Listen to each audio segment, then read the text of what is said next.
사도신경하심으로 7월 18일 토요일 새벽 예배를 하나님께 올려드리겠습니다.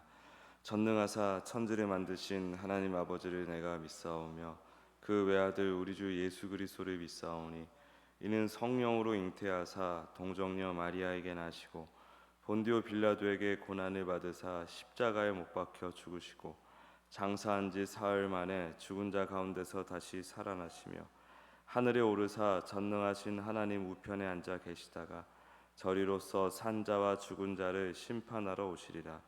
성령을 믿사오며 거룩한 공회와 성도가 서로 교통하는 것과 죄를 사하여 주시는 것과 몸이 다시 사는 것과 영원히 사는 것을 믿사옵나이다. 아멘. 찬송가 430장 올려드리겠습니다. 430장입니다.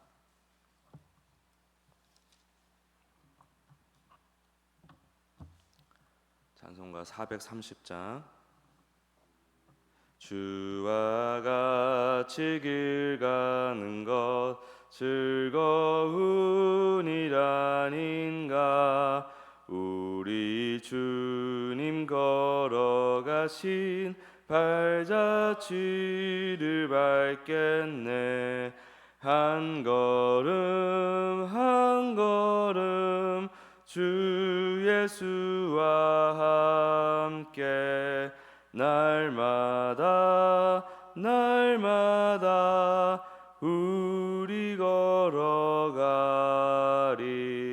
어린아이 같은 우리 미련하고 약하나 주의 손에 이끌리어 생명길로 가겠네. 한 걸음 한 걸음 주 예수와 함께 날마다 날마다 우리 걸어가리. 꽃이 피는 들판이나 험한 골짜기라도 주가 인도하는 대로 주와 같이 가겠네. 한 걸음 한 걸음 주 예수와 함께 날마다 날마다 우리 걸어가리. 옛 선지자의 녹같이 우리들도 천국에 들려 올라갈 때까지 주와 같이 걷겠네. 한 걸음 한 걸음 주 예수와 함께 날마다 날마다 우리 걸어가리. 아멘. 우리 시간 기도하실 때 먼저는 교회 재정의 풍성함을 위해서 기도하기 원합니다. 주께서 많은 사역들을 인도해 주시고 그 사역 감당하는 데 부족함 없도록 채워 주시옵소서 같이 기도하기 원하고, 또 돌아오는 주일 2부 예배에 상반기 새가족 환영회가 있습니다. 새가족들이 교회에 잘 적응하고 또 그리스도의 제자로 잘 성장해 갈 수 있도록 우리 교회가 잘 환대할 수 있도록 같이 기도하기 원하고, 또 오후 예배에 드보라 사역회 헌신 예배로 드려지는데 성장하고 부흥하고 또 본이 되는 사역회 될 수 있도록 우리 주여 한번 부르고 기도드리겠습니다. 주여. 주님 주님 감사합니다. 은혜 가운데 함께 하심을 감사합니다. 주님, 오늘 우리가 주님 앞에 나아가 기도하고 또 말씀 듣습니다. 함께하여 주시옵소서. 주님, 우리 반석교회 재정을 채워 주시옵소서. 모든 부채가 다 해결되게 도와주시옵고, 아버지 하나님 은혜 가운데 모든 사역을 위한 모든 필요한 자원들이 채워질 수 있도록 역사하여 주시옵소서. 주님, 우리 아버지 하나님, 새가족 환영회를 합니다. 우리 새가족들 정말 더 많이 모이게 하시고 우리 새가족들을 위해 환대할 때 우리가 정말 잘 환대할 수 있도록 또한 도와주시며 우리 새가족들이 격려받고 잘 적응하여 아버지 잘 정착하고 또한 하나님 이 안에서 잘 성장할 수 있도록 도와주시옵소서. 드보라 사역회 헌신 일배 가운데 함께 해주셔서 드보라 사역회 성장하고 성숙하고 본이 되는 사역회 될 수 있도록 축복하여 주시옵소서. 하나님, 오늘도 주님의 은혜로 나아갑니다. 주님의 은혜 가운데 함께하여 주시고 말씀과 기도 가운데 역사하여 주시옵소서. 예수님의 이름으로 기도드립니다. 아멘. 오늘 나눌 하나님 말씀은 창세기 48장 8절에서 22절까지의 말씀입니다. 창세기 48장 8절에서 22절까지의 말씀. 창세기 48장 8절 같이 읽겠습니다. 시작. 이스라엘이 요셉의 아들들을 보고 이르되 이들은 누구냐? 요셉이 그의 아버지에게 아뢰되 이는 하나님이 여기서 내게 주신 아들들이니이다. 아버지가 이르되 그들을 데리고 내 앞으로 나아오라. 내가 그들에게 축복하리라. 이스라엘의 눈이 나이로 말미암아 어두워서 보지 못하더라. 요셉이 두 아들을 이끌어 아버지 앞으로 나아가니 이스라엘이 그들에게 입맞추고 그들을 안고 요셉에게 이르되 내가 네 얼굴을 보리라고는 생각하지 못하였더니 하나님이 내게 내 자손까지도 보게 하셨도다.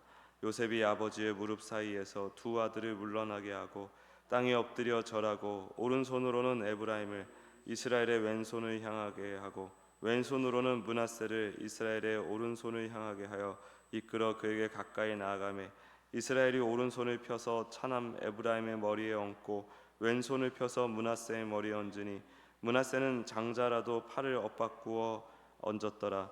그가 요셉을 위하여 축복하여 이르되 내 조부 아브라함과 아버지 이삭이 섬기던 하나님, 나의 출생으로부터 지금까지 나를 기르신 하나님, 나를 모든 환난에서 건지신 여호와의 사자께서 이 아이들에게 복을 주시오며 이들로 내 이름과 내 조상 아브라함과 이삭의 이름으로 칭하게 하시오며 이들이 세상에서 번식되게 하시기를 원하나이다.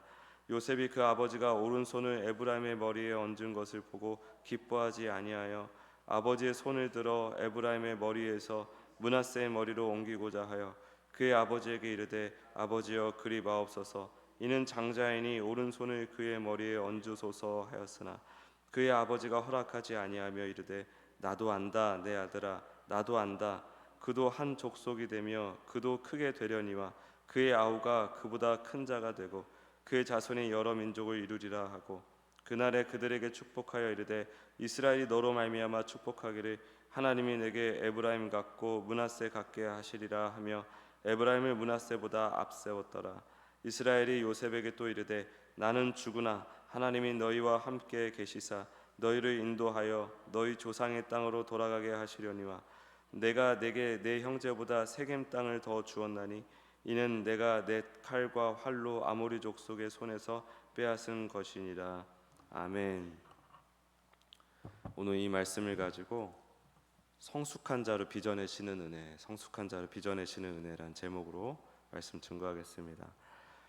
본문 48장은 이제 야곱이 그의 생의 마지막 순간에 요셉과 그의 두 아들을 만나 나누는 축복과 언약의 현장을 담고 있습니다. 이 일은 앞서 47장에서 언급된 야곱의 마지막 소원, 야곱의 마지막 소원이 바로 자신을 애굽이 아닌 약속의 땅 가나안에 장사해 달라는 간절한 부탁 이후에 일어난 사건이죠. 야곱은 이제 147세의 나이로 기력이 쇠해서 침상에 누워 있었으나 아들 요셉이 찾아왔다는 소식을 듣고 힘을 내어 앉아 그를 맞이합니다. 야곱이 요셉에게 전하는 첫 마디는 과거 가나안 땅 루스 곧 베델에서 그에게 나타나셨던 전능하신 하나님에 대한 기억이죠. 야곱은 인생의 가장 험난하고 외로웠던 밤에 찾아오셔서 자신에게 축복하시고 또 그 축복하신 대로 번성케 하시고 영원한 기업을 주시겠다고 주시고자 또 약속하신 하나님을 떠올리고 있습니다. 이는 단순히 이제 어떤 과거의 한 추억을 이렇게 읊조리는 것이 아니라 우리 인생이라는 것이 우리의 계획이나 수단으로 진행되는 것이 아니라 하나님의 절대적인 주권과 계획 아래 흘러가는 것이다라는 것을 이 만난 자녀에게 확증시켜 주는 거예요. 요셉은 애굽에서 총리의 자리에 올라서 한 시대를 구원했습니다. 한 민족, 여러 민족을 구원했습니다. 굉장히 위대한 업적을 남겼고 그 땅에서 에브라임과 므낫세라는 두 아들을 얻었죠. 그러나 요셉의 마음 깊은 곳에는 이방 땅에서 자라는 자신의 자녀들이 언약의 혈통 안에 거하기를 바라는 간절한 갈망이 있었을 것입니다. 요셉도 아버지 아들이잖아요. 그리고 요셉은 결혼을 애굽 땅에서 했거든요. 이방 여인과 결혼을 했기 때문에 혹 이 일로 인하여 내가 주님께서 이렇게 이어 내려오신 아브라함의 하나님, 이삭의 하나님, 야곱의 하나님 이렇게 이어 내려오신 그 거룩한 계보에 내가 속하지 못하면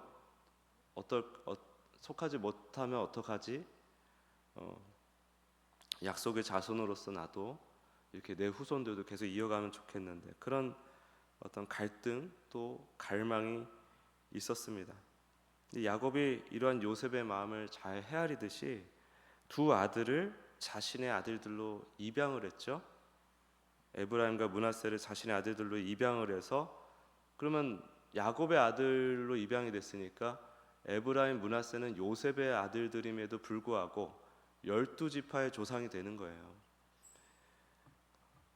그리고 이때 야곱은 장자인 므낫세가 아닌 차자인 에브라임의 이름을 먼저 부르고 오른손을 또 에브라임의 머리에, 왼손을 장자인 므낫세의 머리에 얹어 축복을 합니다. 성경에서 오른손은 능력과 권능을 상징하는 건데 이 축복의 순서를 바꾼 거죠. 근데 이런 식으로 제가 중간에 창세기 강의하면서도 말씀드린 적이 있는데 일부러 성경에서 하나님이 성경을 통해서 우리의 상식과 어떤 관습, 전통 이런 걸로 하나님의 은혜가 흘러가지 않는 것이다 라는 것을 보여주기 위하여 이 장자가 유기되거나 이제 바뀌는 그런 장면들이 굉장히 많이 나와요. 여기서도 지금 똑같은 장면이 보여지고 있는 것입니다. 우리는 당연히 기대를 하죠. 장자니까 에브라임이 축복을 더 많이 받고 또 에브라임을 통해서 후손들이 이어나가는 것이 우리에겐 당연한 건데 하나님은 그 당연한 기대와 기준을 통해서 일하시는 분이 아니라는 거죠. 정말 기상천외한 인물들을 쓰시지 않습니까? 그 인간은 끊임없이 사고를 치고 끊임없이 자신의 정욕을 위해서 기껏 머리를 쓰는 것들을 가만히 들여다보면은 다 하나님을 속상하게 할 만한 일들이 많죠. 그리고 하나님의 뜻과 전혀 상관없는 어리석은 것들을 계속 추구를 하면서 자기 딴에 이게 지혜로운 것이다, 좋은 것이다 하면서 사실은 그냥 소경으로서 장님으로서 그렇게 살아갑니다. 한편 또 다른 역사의 흐름은 그러한 구제불능 인간을 끝까지 포기하지 않으시고 또 영향받지 않으시고 그러한 인간의 어리석음에 영향받지 않으시고 하나님의 구원 계획 그리스도를 통해서 창세전에 택정하신 그 자녀들을 전부 다 이 땅에서 가르치시고 건져내시려는 그 놀라운 계획을 이루어내시는데 주저함이 없으시죠. 하나님의 뜻대로 그냥 쭉쭉 밀고 나가시지 않습니까? 그러니까 그런 것들을 보여주기 위한 장치라고 우리가 이해를 하면 되는 거예요. 왜 굳이 이런 인간의 상식과 기준을 이렇게 넘어서는 파괴하는 그런 장면들이 자꾸 나올까? 그래서 요셉이 뭐라고 생각하죠? 아버지가 실수하는구나, 지금 나이가 드셔가지고 지금 손을 바꿔서 얹었네, 에브라임 므낫세를 구별을 못하시고 바꿔서 얹었네, 이렇게 생각하고 그 손을 억지로 바꾸려고 하는데 야곱이 나도 안다 라고 단호히 대답을 하죠. 이는 야곱이 이삭처럼 속아서 축복을 한 게 아니에요. 이삭은 속아서 축복을 했잖아요. 속았잖아요. 눈이 멀어가지고 그 에서로 위장한 야곱에게 속았지 않습니까? 근데 이렇게 이삭처럼 속아서 축복한 게 아니라 지금의 이 야곱은 하나님의 섭리를 아주 정확하게 깨닫고 처음부터 깨달은 게 아니고 오랜 시간 동안 하나님을 경험하고 또 마침내 죽었다가 부활한 그 요셉을 만나는 과정 속에서 드디어 활용정점처럼 하나님의 그 섭리를 깊이 깨닫게 된 거예요. 그래서 그 계획을 깨닫고 섭리를 깨닫고 그 계획에 순종하여 하나님, 이게 하나님의 역사구나라는 것을 이해하고 그 뜻에 순종하여 의도적으로 행한 일임을 의미하는 거라는 거죠. 나도 안다. 우리는 이 사건을 통해서 하나님께서는 인간의 실수 이런 걸 개의치 않으시고 심지어는 그런 것들을 통해서까지도 주님의 뜻을 이루시지만 신실하신 하나님께 시선을 고정한 자들은 그 실수를 넘어서 하나님의 정확한 뜻을 분별하고 순종할 수 있는 것을 우리가 또 보게 됩니다. 그러니까 하나님께 시선 고정을 하는 사람들은 때때로 하나님의 뜻을 이렇게 분별하는 그런 순종으로 나아갈 수 있음을 보여주고 있는 거예요. 이해가 먼저는 아니에요. 신앙의 여정이라는 것은 다 이해되어야만 걸을 수 있는 길은 아닙니다. 주님과 함께 가다 보면 이해될 수도 있고 안 될 수도 있어요. 심지어 아예 이해를 못하고 지나가는 경우들도 많죠. 우리 인생 가운데 이해되는 것들이 솔직히 얼마나 됩니까? 지금도 이해가 잘 안 되죠. 특히나 이해할 수 없는 고난, 고통, 그런 순간들은 아무리 시간이 지나도 도대체 왜 그런 일이 내게 일어났나 다 따지고 이렇게 볼 수가 없는 거예요. 그런데 평생 주님과 동행하는 가운데 우리는 나의 연약함과 완악함을 점차로 아주 처절하게 또한 알게 되고요. 또한 그와 상반되는 주님의 끈기, 주님의 열심, 놀라운 능력과 은혜를 경험하게 되죠. 더 깊이 알게 되죠. 그러한 과정을 통해서 우리의 이 갈대 같은 믿음이라고 하기도 참 민망한 이 갈대 같은 믿음이 굳건하고 명확한 믿음으로 점차 자리 잡게 되는 것입니다. 어차피 이해할 수 없는 길이죠. 이 길이 돈이 되는 길인지 망하는 길인지 알 수가 없어요. 우리의 관심사는 온통 그런 것에 초점이 맞춰져 있죠. 하지만 주님은 우리가 이해하든 못하든 상관없이 우리를 인도하시며 이렇게 주님의 뜻을 깊이 헤아리는 성숙한 자로 빚어내시는 것입니다. 바로 그러한 은혜 속에서 야곱은 평생의 환난과 고난을 거치며 자신의 의지를 내려놓고 하나님의 뜻에 완전히 초점을 맞추는 영적인 성숙에 이르게 된 것입니다. 그는 이제 세상적인 관점으로는 사실 아무것도 가진 것이 없는 노인에 불과합니다. 하나님의 언약을 다음 세대에 정확하게 전달하는 통로로 쓰임을 받고 있죠. 아무것도 이 세상 속에서는 가진 게 없지만 이렇게 하나님께 놀랍게 쓰임 받고 있는 것입니다. 요셉 또한 자신의 자녀들이 하나님이 주신 선물임을 고백하며 그들이 세상의 성공이 아닌 하나님의 언약 백성으로 살아가기를 소망했습니다. 결국 에브라임과 므낫세가 야곱의 아들이 됨으로써 이스라엘 12지파가 완성이 되었고 요셉은 아버지와 동등한 위치에서 하나님 나라의 기초를 놓는 인물이 되었죠. 우리 또한 야곱처럼 세상의 경랑 속에서 여전히 살아가고 있습니다. 그러나 오직 예수님께 채널을 맞추고 내 인생의 주관자가 오직 예수님이심을 고백하며 살아갈 때 이해가 되든 안 되든 우리의 이 순례길은 하나님의 거룩한 역사로 채워질 것입니다. 그러므로 매 순간 예수님께 시선 고정하며 거룩한 부담을 가지고 하나님 나라를 향해서 이해가 되든 안 되든 꿋꿋하게 예수님 손붙들고 걸어가는 복된 성도들이 다 되시기를 예수 그리스도의 이름으로 축복합니다. 기도하겠습니다. 하나님, 성숙은 반드시 이해와 분석을 동반하는 것은 아님을 우리가 생각합니다. 그러나 주님께서 택하시고 이끄시는 자녀는 언젠가 분명히 하나님의 뜻을 더 깊이 이해하는 그런 축복을 누리게 됨도 우리가 확인합니다. 예수님께 시선 고정하며 때때로 은혜를 주시고 깨닫게 하시는 그 은혜를 더욱 사모하며 또 거룩한 부담을 가지고 마땅히 우리가 걸어 나가야 할 이 복음의 길, 하나님 나라를 향하는 이 길을 잘 걸어갈 수 있도록 인도하여 주시옵소서. 감사드리며 예수님의 이름으로 기도드립니다. 아멘.